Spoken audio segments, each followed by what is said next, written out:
Rod continued to recover from the serious injuries he'd suffered at the hands of Sydney. None of the crew of the Unremarkable were trained medical professionals, so there was nothing they could do but continue to monitor his condition and ensure he didn't take a turn for the worse. He spent most of his day sleeping, his body trying to recover. In his absence, Nuck approached Kasiwa and invited her to take command of the Unremarkable. "Why not you?" she asked. Nuck was, after all, a part owner of the ship, but Nuck shook his head. "I am expressing factual information in a confident manner. I do not have the right personality to assume a command role. I believe my altercation with Mr. Obiadros demonstrated that," he said. Kasiwa nodded slowly. Rhea had been all too vocal about her dislike of Nuck and Rod's leadership styles, and Obiadros spent more time with his head in dumpsters or his hands on other people's weapons to be interested in command. Nuck himself was cold and calculating and aggressive. Kasiwa agreed that she was the best fit to command while Rod recovered, but she didn't do so on the pretense that she was the only remaining option. Instead, as she objectively considered each crew member, she recognized that her temperament, experience, and disposition made her the best logical choice. She nodded in agreement with Nuck and shook his hand. "Only until Rod's back on his feet," she said. "We can't stay here anymore. The constables are out and looking for whoever killed Sydney. He may have been a convict before, but he was released legally. That makes his death a murder. We should probably find somewhere to lay low." Nuck nodded. Kasiwa pulled up a computer monitor and scanned for nearby planets. Outer Kalmu came up as the next best choice. It was a starship fuel refinery planet with small collections of cities and towns where the refinery workers lived. It was along the major shipping routes, given its access to fuel, and it had a market where the crew could sell their newly gotten equipment, something they couldn't do on Iso Lambda. Kasiwa set a course, and the Unremarkable lifted off from Iso Lambda en route to the refinery planet of Outer Kalmu. During the journey, Kasiwa caught up with Coralie. "During the battle," Kasiwa began, "Sydney said to Rod that you were more dangerous than you seemed. What did he mean by that?" Coralie took a few moments to reply, staring forward blankly, long enough that Kasiwa became suspicious if Coralie was simply trying to formulate a lie that she would believe. "Sydney and my father had business dealings that didn't go well. Sydney spent time in prison as a result of it. I do believe Sydney simply had it out for my family. That's why he had to go. It was him or me," Coralie offered plainly. "Your dad the one that taught you to shoot?" Kasiwa asked. "You fired at one of Sydney's goons from across a city block, and if it weren't for the wall, you'd have hit him. Not too many people make that shot." "Lucky, I guess," Coralie offered. Kasiwa stared at her for a long while. Coralie had come on board, eager and anxious to eliminate Sydney, and had become downright belligerent when it wasn't the Unremarkable crew's top priority. Yet the information as to why Coralie needed Sydney gone had never been forthcoming. She'd been a paying client, so Rod had accepted accordingly, as he would always defer to credits if given the choice.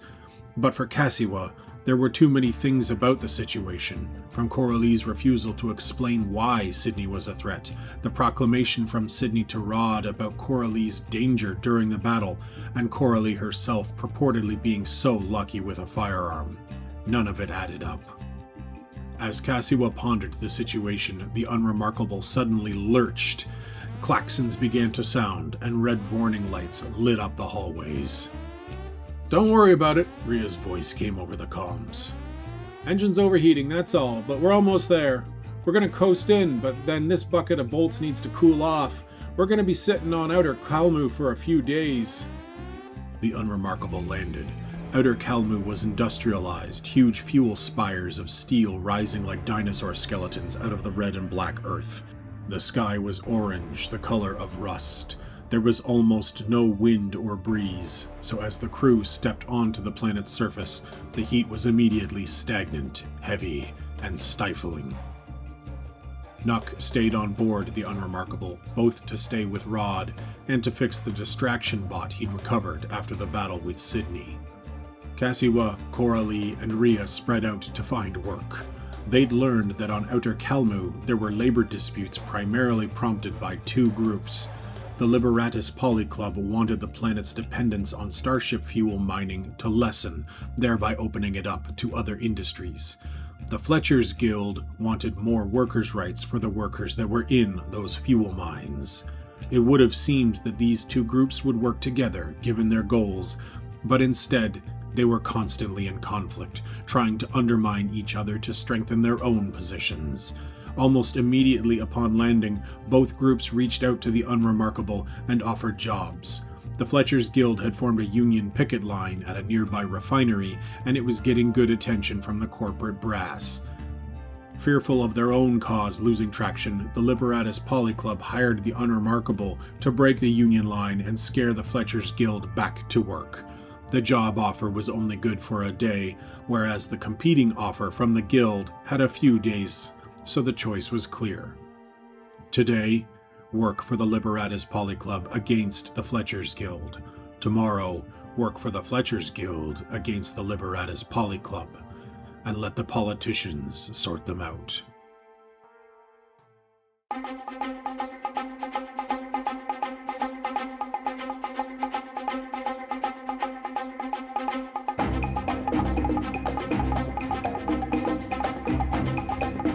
The Fletcher's Guild isolationists had set up a defensive perimeter in front of the Union lines. Beside them, the Mark II security bot beeped away, ready to kill.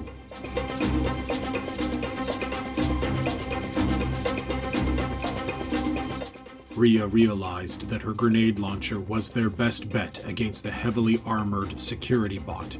She boldly stepped out in the open and fired, but was unable to hit the bot. Nuck swung around the other side of the construction vehicle, hoping to set up the security bot in a crossfire. The security bot is remorseless. It moves forward, levels its Fury rifle, and shoots at Rhea. The shot is a direct hit, striking her in the shoulder. She spirals in the air from the impact and collapses on the ground, still moving, but badly wounded. Rhea is down. Kasiwa advanced, chambered a shell into her reliable shotgun, and fired, killing one of the isolationists. Their job was only to break the Union line, but to do so, there would have to be casualties. Obiadros realized that the Unremarkable crew's weapons outranged those of the Fletcher's Guild. He took that to his advantage, aiming a long shot and firing at one of the distant guild members. Obiadros steadied his hand, took aim, and fired, killing one of the isolationists.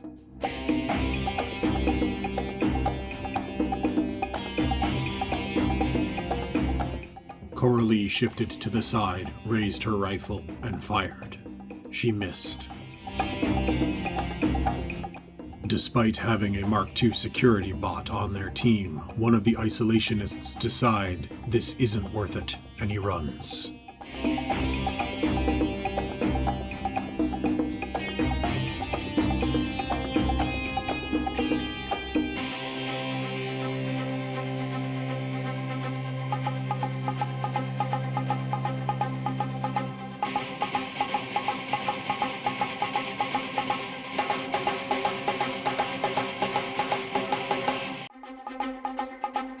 As much as Nuck wants to go around the truck and get Rhea out of the battlefield, he realizes he cannot face the security bot alone. He retreats.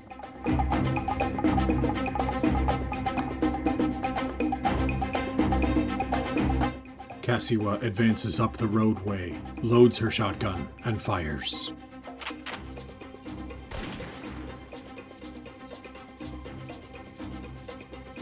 Coralie follows Kasiwa up the roadway. The enemy is unwilling to expose their position. They advance, taking cover behind a collection of barrels.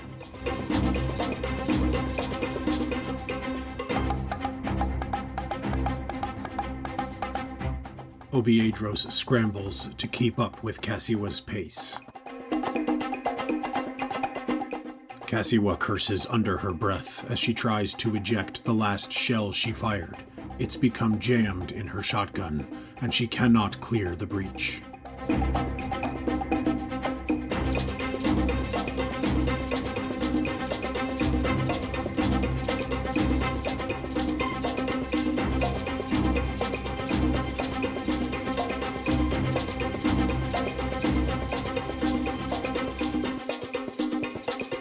Nuck realizes two things. Only his companions will be able to breach the Union line, and he has the bot's attention. One of the isolationists advances and fires at Coralie, but misses.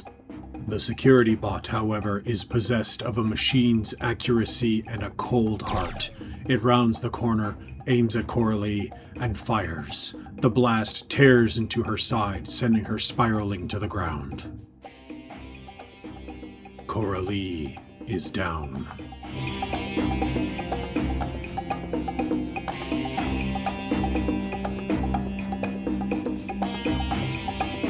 Having seen Coralie go down, Kasiwa and Obiadros scramble for the Union line.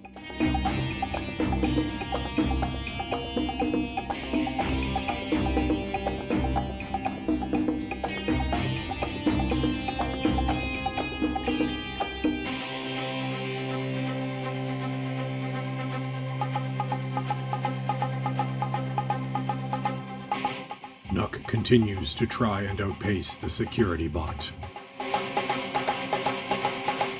Obiadros runs.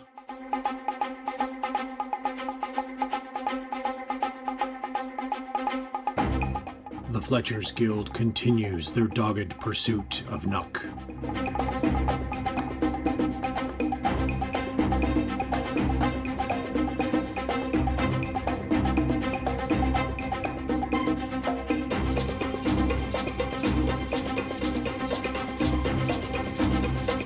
One of the refinery machines nearby boots up, and thick clouds of acrid smoke fill the air, obfuscating everyone's vision.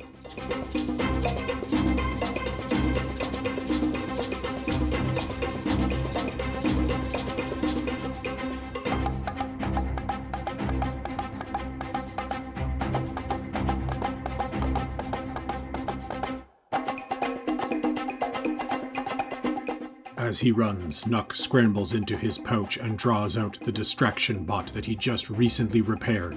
The small machine scrambles off and latches on to the security bot, confusing it with binary information that it has no use for. Kasiwa breaks through the Union line, with Obiadros not far behind.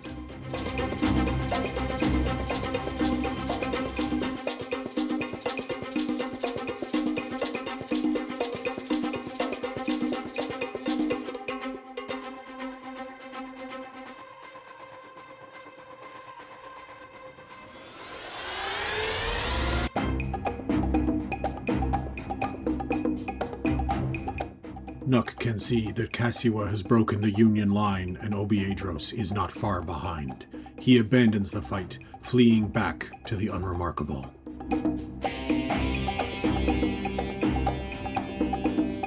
Obiadros breaks the Union line, but at what cost?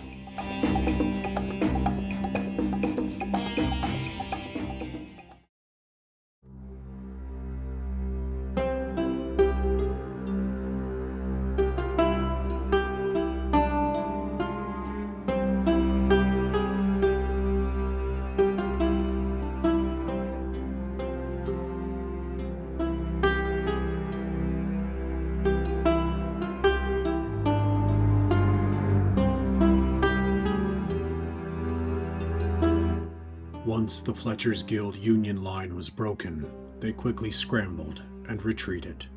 For the Liberatus Poly Club, this would be a victory. But for the crew of the Unremarkable, this came as a bitter defeat. Before fully falling back to the Unremarkable, Nuck watched the security bot wander off. Once it was safe, Nuck slunk through the debris of the battle, nestling up against the back of the front-end loader. There, he could reach Rhea. He helped her up, and together, they began to limp off. Briefly, Nuck allowed himself to look back at Coralie. She lay slumped on the roadway, no more blood flowing out of the massive cavity in her side. Her eyes were open wide, wet with tears, and her mouth was agape, almost in shock. The fleeing Fletcher's Guild would make retrieving her body difficult, but not impossible. Nuck promised to come back as soon as he could, to retrieve the Unremarkable's dead. Back on the ship, hours later, and having secured Coralie's body, the crew sat silently. Rhea was riddled with ice packs. The shot from the security bot had done damage, but it was a grazing wound at best. She'd survive and would only be sore for a day or two. Rod was still holed up in the sickbay, still recovering from the battle with Sydney. A single chair sat across the table, only briefly occupied by Coralie, but now empty. No one spoke of it.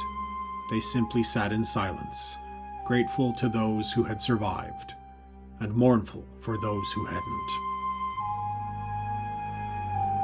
Back in his bunk, Obiadros reached tentatively into his pouch. He had been reticent to show the crew what he'd found, given his clear misunderstanding of the culture of ownership on the Unremarkable. He looked down at the object he'd pulled off the battlefield. It was Coralie's data pad, but not the one she used out in the open amongst the crew. This was a different data pad, a secret one that he'd found tucked into her coat. He knew the crew would see this as stealing, but part of his culture insisted that the dead not be buried with anything that the living could make use of. He was sure the great Father Star would understand, but was less convinced that his crewmates would see the reasoning in him taking the object. He opened up the datapad slowly, as if lifting the lid on an ancient treasure chest. The panel blinked to life, neon green letters washing across the screen. There was no personality to this device. It was utilitarian, a default font against a stock factory screen. Black, no images of family or friends. Obiadros didn't understand what he was seeing, just a long line of letters and numbers. So he put the pad down on his bed, knelt, and prayed to the great Father Star for guidance. Beside him, on Coralie's secret pad, numbers scrolled. A bank account number assigned to Coralie. Beneath it, the value of the account blinked. A massive number. Enough to pay for the Unremarkable. Enough to buy a second Unremarkable, even. To Obiadros, it was nothing.